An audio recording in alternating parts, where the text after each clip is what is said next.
पाकिस्तान में जो flood situation जो इस वक्त है उस पर बात करते हैं नाजरीन। हम देख रहे हैं कि भारत की जानिब से मजीद पानी छोड़े जाने के बाद पाकिस्तानी दरियाओं में शदीद तूफ़ानी हुई है। दरियाए चनाब का खौफनाक रैला मुल्तान डिवीजन में दाखिल होकर दर्जनों बस्तियों को बहा कर ले गया है, जबकि हिफाजती बंद दबाव बर्दाश्त करने की आखिरी हद पर हैं। दरियाए रावी पर माए सफूरा बंद को धमाके से उड़ाए जाने के बाद करीबी इलाके ज़ेरे आब आ गए हैं। तारीख में पहली बार 3 दरिया चनाब, सतलुज और रावी एक साथ सुपर फ्लड की जद में है, जिससे जिंदगियां, फसलें और बुनियादी ढांचा तबाह हो गया है। माहिरीन ये खबरदार कर चुके हैं कि अगले साल इससे कहीं ज्यादा शिद्दत का सैलाब आ सकता है। पंजाब के बाद सिंध में भी दरियाए सिंध के हिफाजती बंदों पर दबाव बढ़ गया है। यूरोपीय यूनियन ने मुतासरीन के लिए हंगामी इमदाद का ऐलान कर लिया है। सैलाब के बाद नए आबी ज़खायर होने पर सवाल उठ रहे हैं, लेकिन दूसरी तरफ हम ये देख रहे हैं कि ऑडिटर जनरल ने 507 अरब रुपए के नीलम जेहलम हाइड्रो पावर प्रोजेक्ट को इस मंसूबे को मकासद, मनसूबाबंदी और अमल दरामद के लिहाज से नाकाम करार दे दिया है। AGP के मुताबिक मंसूबा पाकिस्तान के आबी हुकूक का तहफ़्फ़ुज़ कर सका और ना ही डिज़ाइन के मुताबिक तवानाई पैदा कर सका है। ये किसकी कमियां थी, किसकी नेग्लिजेंस को जाहिर करता है ये रिपोर्ट, और साथ ही साथ अब क्या किया जाए फौरी तौर पर सैलाबी पानी से और जो सारे जो मामला है इस वक्त पाकिस्तान में, इसको हमारे पास ऑप्शंस क्या हैं नुकसानात से बचने के लिए। इसी पर बात करने के लिए एहतशाम साहब के साथ डॉक्टर अजीम अली शाह साहब ने भी अभी ज्वाइन कर लिया है, वाटर एक्सपर्ट है, उनको वेलकम करते हैं प्रोग्राम में। अजीम साहब, विदाउट वेस्टिंग एनी टाइम मैं आपकी जानिब आऊँगी। सबसे पहले तो मैं ये जो ऑडिटर जनरल की रिपोर्ट आई है हमारे सामने नीलम जेहलम हाइड्रो पावर प्रोजेक्ट के हवाले से, इस फेलियर को आप किस तरह से देखते हैं, इस पर आपका कॉमेंट, और उसके बाद फिर हम ऑप्शंस पर बात करेंगे कि पाकिस्तान किस तरह से पानी को महफूज कर सकता है, जखीरा कर सकता है और आगे बढ़ सकता है। जी, thank you Amna for having me. अच्छा, ये जो नीलम जेलम है, इसको तो as a text book case पढ़ाना चाहिए स्टूडेंट्स को, डिजाइन इंजीनियरिंग वालों को, कि how to design a bad project. देखें, ये प्रोजेक्ट जो है, पहली बात ये कि हमने अपना राइट इस्टेब्लिश करना था नीलम रिवर के ऊपर। हमने वो इस प्रोजेक्ट को स्टार्ट करने में डिले किया और उधर किशन गंगा के ऊपर जो काम है वो पहले स्टार्ट कर दिया इंडिया ने। तो वहां पे पहला हमें लॉ हुआ कि इंडिया का जो राइट था वो इस्टेब्लिश हुआ। फिर हम कोर्ट ऑफ आर्बिट्रेशन में गए। कोर्ट ऑफ आर्बिट्रेशन में जाने के बाद जो है हमें सक्सेस नहीं मिली एज सच, क्योंकि वहां पे उनका जो कंस्ट्रक्शन था हाइड्रो पावर जनरेशन के लिए और जो डाइवर्जन करना चाह रहे थे टनल के थ्रू, वो उसको अलाउ किया गया। और इसमें उनको वो प्रोविजंस भी दी गई जो अभी रिसेंट जो हमने परमानेंट कोर्ट ऑफ आर्बिट्रेशन का जो डिसीजन आया है, जिसमें उन्होंने रिस्ट्रिक्ट किया इंडिया को कि आप डिजाइन को in accordance with the treaty ही लेके चल सकते हैं, आप जो है लो लेवल गेट्स और जो पॉइंट है उसको नहीं कर सकते। तो इन प्रोविजंस को भी इस वाले जो डिसीजन में है अलाउ किया गया था। तो पहला तो वहां पे हमें प्रॉब्लम फेस करना पड़ा। सेकंड, जब ये प्रोजेक्ट प्लान हुआ था और इसमें जो TBMs प्रोक्योर की गई थी, टनल बोरिंग मशीन जिन्हें कहते हैं, उनकी प्रोक्योरमेंट जो है उसमें काफी इश्यूज थे, करप्शन के चार्जेस थे, लेकिन they were not suitable for the geology of the mountains जहाँ पे उन्होंने ऑपरेट करना था। उन TBMs को जब ऑपरेट किया जाता था, एंड आई वाज फॉर्चुनेट, 2013-14 की बात है, मुझे याद है कि मैं फिजिकली इस प्रोजेक्ट को इंस्पेक्ट करने गया था और TBMs के बारे में बताया गया कि जी ये एक दिन ऑपरेट करती हैं, फिर आगे 4 दिन बंद रहती हैं, फिर ये एक दिन ऑपरेट करती हैं, फिर ये बंद हो जाती हैं। रीजन क्या था कि जो इसकी असेसमेंट की गई थी उन माउंटेन्स की जिसके थ्रू ये टनल्स बननी थी, वो असेसमेंट ही ठीक नहीं थी। ये यहाँ पे हार्ड रॉक अगर हो तो उसके अंदर TBMs जो हैं वो स्मूथली ऑपरेट करती हैं। यहाँ पे जो रॉक्स थी वो हार्ड नहीं थी, बीच में कई जगहों पे जो था हमारे पास सैंडी थी सॉइल, सॉफ्ट किस्म के जो है वो रॉकी मटेरियल था जिसके अंदर ये स्टक हो जाती थी। तो इसलिए इसमें बड़े चैलेंजेस थे इसकी कंस्ट्रक्शन में भी, जिसकी वजह से बहुत ज्यादा डिलेज हुए। तकरीबन 6 गुना कॉस्ट इसकी एस्केलेट हुई, विच इज ह्यूज।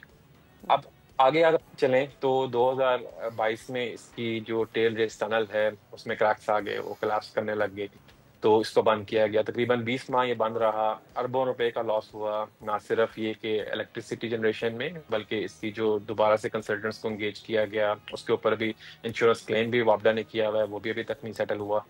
अब ये है कि 2025 में जाके इसकी हेडरेस टनल जो है वो उसमें प्रॉब्लम आ गया है, फिर इसकी प्रोडक्शन बंद है और एस्टिमेटेड टाइम ये है कि जो 2 साल शायद लग जाए इसको दोबारा ऑपरेशन में आने में। तो अगर आप ये सारी चीजें देखें, अच्छा अपार्ट फ्रॉम दिस, अगर इसको हम वैसे भी प्रोजेक्ट को कंसीव करते हैं तो हम देखते हैं कि सिज्मिक जो है इसमें जोन में तो नहीं है। तो ये प्रोजेक्ट जो है सीजमिक जोन में भी है।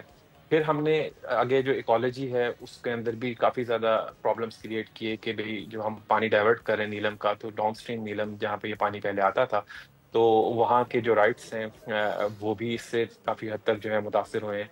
तो अगर आप ओवरऑल इस प्रोजेक्ट को, मैंने जिस तरह स्टार्ट में कहा कि हम एनालाइज करें, तो it's a ill conceived project okay. जिससे जो इंटेंडेड ऑब्जेक्टिव्स लेकिन थे अगर वो इसको हम इफेक्टिवली नहीं। इस पे इम्प्लीमेंटेशन होती है और जो आप कमियां कोताहियां बता रहे हैं डिज़ाइन में, जो खामियां बता रहे हैं, अगर इन पे काम किया जाता तो आप समझते हैं कि ये डिलीवर कर पाता सही से? देखें, थ्योरेटिकली ये पॉसिबल था। अगर आप इसको कंपेयर करें किशन गंगा के साथ, तो उन्होंने भी सेम ही फॉर्मूले के ऊपर जो है डैम बनाया। ऑल्दो उसकी जो कैपेसिटी है वो कम है, run of the river reservoir है 330 मेगावाट जो है उसकी जनरेशन कैपेसिटी है, लेकिन वो भी उन्होंने टनल्स के थ्रू ही डाइवर्ट किया। और ये भी सेम प्रिंसिपल के ऊपर हमने डिजाइन किया था। द थिंग इज के इसकी जो एग्जीक्यूशन है वो शुरू से ही ठीक नहीं हुई। हमने इसके अंदर बहुत ज़्यादा कॉस्ट ओवररन किया, डिलेस किए, फिर इसका जो डिज़ाइन में कुछ इश्यूज थे उसको बार बार मॉडिफाई किया गया। PC1 जो था मल्टीपल टाइम रिवाइज हुआ, हर रिवीजन के साथ आपकी कॉस्ट एस्केलेट की। और फिर ये है कि हमने इसको डिले ही स्टार्ट किया, मतलब स्टार्ट से ही ये इतना डिले हो गया था कि इंडिया की जो कंस्ट्रक्शन थी वो पहले स्टार्ट हो गई थी किशन गंगा पे, और हम अपना राइट जो है वो लूज कर गए। अब मूविंग फॉरवर्ड जो है वो ये है कि वी हैव टू रिविजिट, और इसको जो है प्रॉपर असेसमेंट करनी पड़ेगी कि जो आपके टनल्स हैं इसके जो बार बार कोलैप्स हो रही हैं, आया ये वायबल भी है या नहीं है। Sometimes you have to take very hard decisions कि दुनिया में बहुत सारी एग्जांपल्स हैं जहाँ पे डैम्स को अबैंडन भी किया जाता है just in the interest of the long term sustainability right. Perspective. तो अगर ये लॉन्ग टर्म सस्टेनेबल नहीं है तो we have to take into account very very sort of rigorous exercise कि इसको हमें आगे चलाना भी है या नहीं। अदरवाइज जो है ये it is the most expensive project in the history of any damn construction in Pakistan. Doctor साहब, आप क्या समझते हैं कि जो अब ये अगले साल के लिए, अगले सीजन के लिए जो प्रिडिक्शन सामने आ चुकी है कि 22% इससे भी ज़्यादा बारिशें होंगी, तो जो अभी हालात हमारे सामने हैं फौरी तौर पर, अब हमारे पास क्या ऑप्शंस हैं कि ये वाली सिचुएशन ना हो, इस पैमाने पर जो हमने नुकसान देखे हैं, बल्कि हमारे लिए सैलाब या जो बारिशें हैं वो एक अपॉर्चुनिटी होनी चाहिए पानी को जखीरा करने के लिए? जी जी, वेरी इंपॉर्टेंट क्वेश्चन। देखें, मैंने लास्ट टाइम भी डिस्कस किया था कि हमारे पास रिसर्च और जो प्लानिंग है उसका नया स्टार्ट से करने की ज़रूरत नहीं है। हमारे पास बहुत सारे एक्सपर्ट्स की रिपोर्ट्स भी अवेलेबल हैं। मैंने 2010 की जो फ्लड इंक्वायरी ट्रिब्यूनल रिपोर्ट थी लाहौर हाई कोर्ट की, उसका भी रेफरेंस दिया था। वेरी कॉम्प्रिहेंसिव रिपोर्ट, उसमें सारा का सारा जो है लेआउट किया गया है कि फ्यूचर में हमें क्या करना है। सिमिलरली 2 दफ़ा जो डच गवर्नमेंट है उन्होंने अपने स्पॉन्सरशिप से डच डिजास्टर रिस्क रिडक्शन की जो उनकी टीम है वो पाकिस्तान आई, और उन्होंने जो है हमारे साथ मिलके और ministry of planning and development special initiatives को अपनी रिपोर्ट जमा की हैं। उसमें पूरा उन्होंने जो है एक मैनेजमेंट प्लान बना के दिया है कि आपने शॉर्ट टर्म में क्या करना है, मीडियम टर्म में क्या करना है, लॉन्ग टर्म में क्या करना है। तो कहने का मकसद ये है कि हमारे पास जो है बड़े अच्छे रिफाइंड किस्म के प्लान्स अवेलेबल हैं। और अब जहाँ बात रही कि अभी हम नेक्स्ट ईयर का जो से प्लानिंग स्टार्ट करें, बिल्कुल वायबल है। देखें, हमें क्वांटम का आइडिया हो जाता है। अभी हमारे पास ऐसे फोरकास्टिंग मॉडल्स हैं जिसमें हम देख सकते हैं कि अगले साल किन किन रिवर्स के अंदर जो है ना एक्सपेक्टेड है कि नॉर्मल से ज्यादा रेनफॉल होगी।